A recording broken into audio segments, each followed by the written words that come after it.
Hello everyone, welcome to the Whiteboard discussion. Today we're going to talk about DNS Constellations. That's a big word to say pattern or fingerprint for me. Those can be considered synonyms in this case. Get all these written out here, or pattern. There is a certain pattern or fingerprint to DNS, especially DNS records, and there's many of them, there's a few of them we particularly want to focus on in cybersecurity and threat intelligence and make sure we collect and understand how they connect every time that we see them. So we're going to talk about those in brief here on the board. So the first thing and the one thing you're going to hear consistently in cybersecurity is going to be the IP address. So I'm going to put that in our center and put a circle around it. Our IP address is often one of the most common indicators that we will be provided. And I'm using indicators broadly in the sense how we utilize them in the cybersecurity field. At this point I'm not talking about whether it's a hint, a signal, an actual indicator itself on that structure or a piece of evidence, because it could be any or all of those. But in this case we're talking about IP and relating to DNS. And one of the common things that it's attached to, or one of the things that has to be there, so let me talk about the must-haves. So if you have an IP address, it's not out there floating by itself. IP addresses are assigned to computers, and they're part of routing for how domain name system functions. And so one of the things that you will always have when you have an IP address is a CIDR. You will have this net range that tells, as part of Border Gateway Protocol, the beginning of where, the beginning of where the broadcast and where the network IPs in relation to this IP exist. And every CIDR will have an asynchronous system, either as an AS or an ASN. So ASN, asynchronous system number. AS will be usually a plain language version. So you can go up and down this chain. So if I give you an IP address, so if I tell you it's 192.148.0.128, you can take this, figure out the CIDR, and then figure out who owns that CIDR and what the asynchronous system is that does own it. There's a lot of reasons why you might do that, but it's important because you can do your analysis and understanding of how, say, dangerous this IP address is in relation to your environment. Contextualize it, make it personalized for you by understanding either the CIDR, because if this net range contains, say, 60 IPs and 45 of these are malicious, your analysis might indicate that you could be very comfortable from a security perspective in blocking this entire range. Even though you may not have seen something on those other 15 IP addresses, they still might have malicious content. This kind of nucleus of, or center of gravity, if you will, for data in one IP range means this is likely owned by a malicious actor and it's something you could block. Now, if this AS that owns a CIDR owns 4 other ones, let's say they own 5 total, and in these class C, we'll just make them class C as our example here, and they're /24s for the CIDR. You're looking at those and you're like, okay, if majority of these are also suspicious or bad, you could even actually block or take action against this entire asynchronous system at a higher level, so that when you see any IPs as from those particular CIDRs, that you could take action on them, either to do a further analysis or to block or to interdict, or just make sure that they're not something that your system is interacting with if you don't want it to. I mean, there's a lot of possibilities here. I don't want to get kind of caught too far on all of this, but I want you to focus on the fact that given an IP, there will always be a CIDR, there will always be a net range, and there will always be an AS that owns it. And part of this reasoning is because of Border Gateway Protocol, or BGP, which is how things route on the internet. So from our perspective as users, frequently it seems like we just get on our computer, right? We see a website, we go to it, we see the website, and we've got all this content that we interact with, and we go back and forth as we interact and click links and so forth. That's the surface of things. Beneath the, underneath all that, if you will, behind the scenes is all this interaction between you reaching out, requesting an IP from a domain name server resolver, getting that resolved, getting an answer back, going to it. There's invoking records and asking to show content. All that back and forth is covered by, and partially happens because of, well, actually completely happens because of Border Gateway Protocol. It's what allows packets of information to traverse the internet from server to server, computer to computer, and find their way to and back to things. So it's not really the focus today, but it's something that's important to remember. So for every IP, there will be a CIDR and there will be an AS. You will have this every time. These are must-haves. They're not optional. They will be there. Even if that IP is its own net range, it will still be there. It could theoretically be in a /32 and be all by its lonesome. That would be incredibly unusual, but possible. Now, every IP will also have a name server. Every IP has its own name server. Now, don't get this confused, because if there's a domain with a website on it, or just a domain with a website, it'll also have a name server. They will not be the same in most cases. The IP needs a way to resolve. For an IP lookup to happen, it has to have a name server. It has to have a specific machine who does nothing more than resolve IP addresses and give back answers, authoritative or not. A website, or a domain, same way. If you go to cybersecurity.com, there will be a name server for cybersecurity.com that is both authoritative and not, but there will at least be two of them that help people understand through BGP and how you route things on the internet, how you can find it, what the authoritative answer is for any file requested on it, where its content is. All those kinds of answers happen because of this name server, so it will be there. So if I give you an IP, that 192 example earlier, not only will you have a CIDR and an AS, you will also have a name server assigned to that IP, and if it happens to have a domain assigned to it, then that domain will also have a name server for it. And it will not necessarily be the same here. These two resolve in different ways, but they serve the same function, but completely different servers are happening, whether you request an IP directly or you request a domain. Because the answer on the domain, so from your computer, you poke in cybersecurity.com, when it goes to look that up, first thing it goes to is your ISP or whatever you've got set up for your domain resolver locally, or it checks cache. Go to the Whiteboard video that talks about how DNS works, or the longer slide deck version of this if you want the lecture. But effectively it goes through this process of which it's going to hit a name server somewhere. And it gets even worse. That name server has its own IP with its own resolvers and so on. It isn't very much a big spider web, but just focusing on a single IP, there will be a connection to a website that will definitely have a name server, it will definitely have a CIDR, it will definitely have an AS.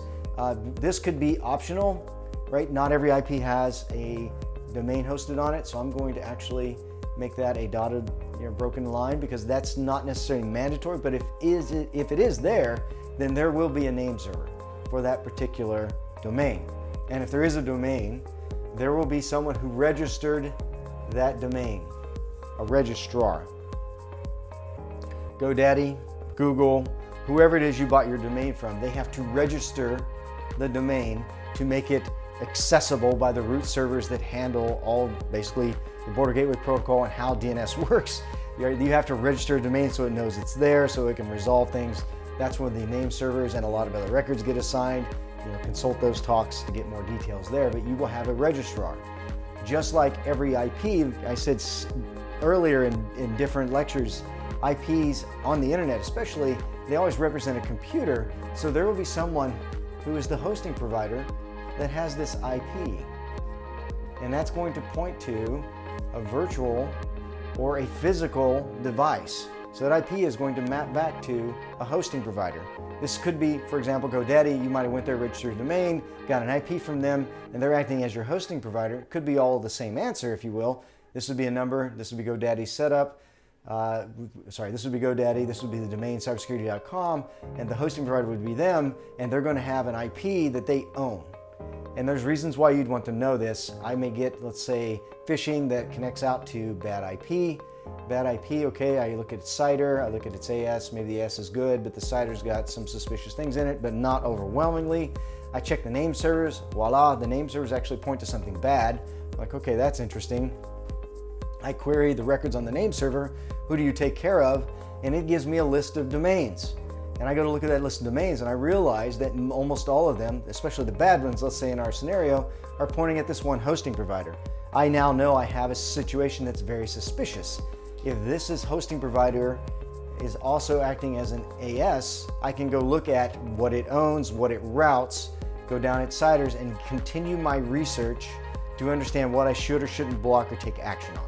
So there's a lot of reasons why you would want to know this information on a hosting provider, because it's critical. Now there's one other record that I want to talk about that's again optional, but frequently there, and that's the mail exchange.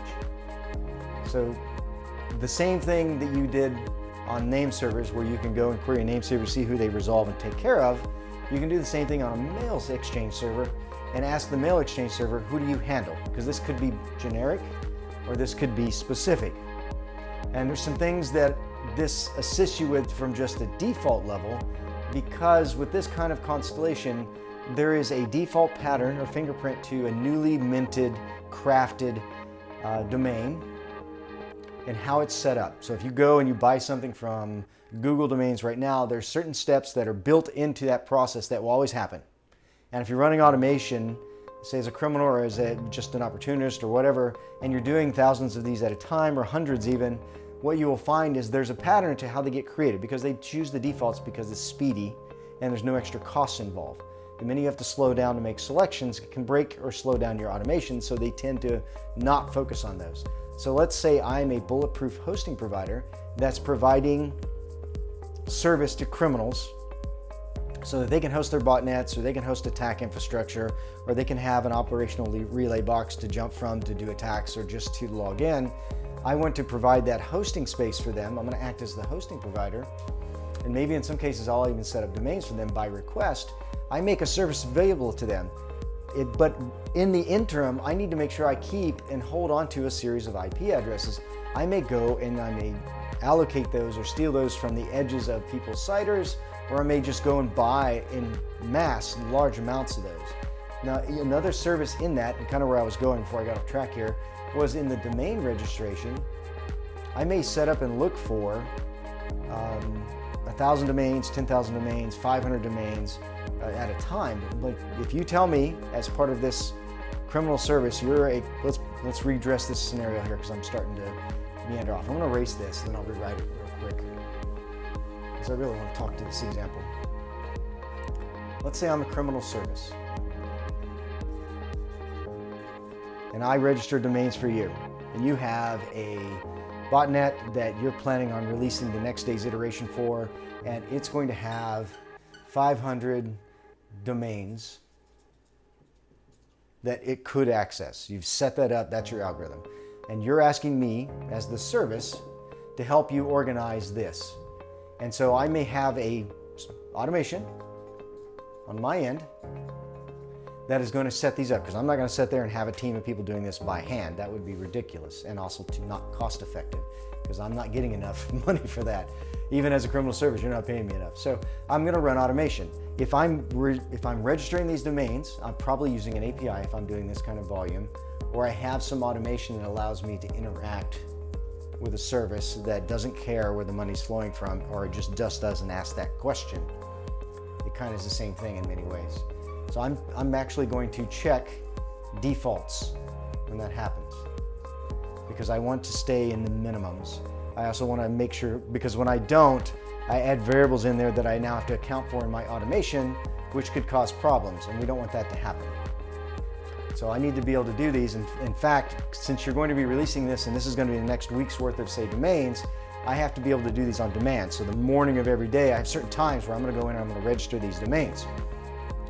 To set that up, I'm going to follow the basics. So again, I follow the defaults. So maybe in the defaults, I use the default name server for that particular entity that provides the hosting. I use their default MX setup because they set up a basic mail server for me. And then there's other things like there may not be SSL set up, so there's not going to be SSL. They may not put in who is privacy, right? They may or may not have these. Whatever the defaults are, I'm going to accept.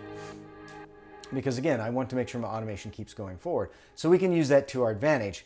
And you may have a naming convention you're using, like you typically pass over what that load of 500 is going to look like.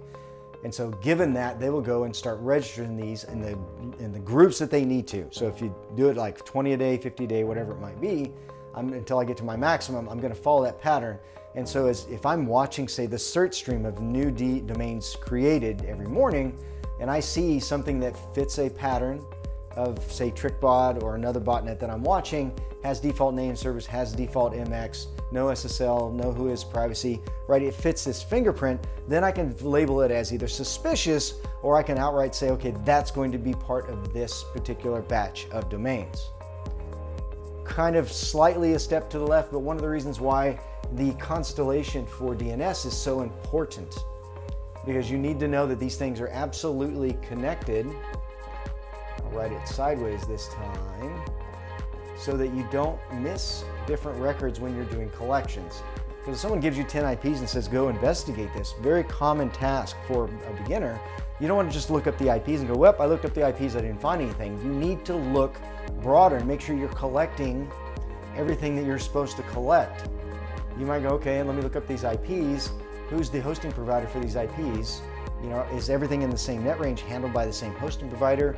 Is it not? If it's not, then that could be an indication that things are being leased out, and it could really expand the situation towards who's the proper person to pay attention to as far as attribution or who might be causing troubles to you and why you're investigating them in the first place. Excuse me. So make sure you get the minimums every time of your records and keep a good picture, because you start seeing commonalities in the MX, you'll start seeing commonalities in the name server, you might find a lot of activity here in the net ranges, you may find adjacent net ranges that are worse or better or indicate different traffic altogether. Could be this is a polluted AS that's just doing bad things. This mail server might be taken over, or it could be a common point for other attack infrastructure. The list kind of goes on. And it can start at the IP, it can start at the domain, because the domain will give you the IP. It doesn't matter where you begin in this structure. What matters is that you make sure and you collect it all, and you get your basic constellation written out every time when you begin to do DNS research. So just a small, short whiteboard discussion. If you like what you see, please like the video. And of course, if you like what you see on the channel, make sure you subscribe so that you can see more whiteboard discussions or longer lectures on different cybersecurity and intelligence topics. Thank you.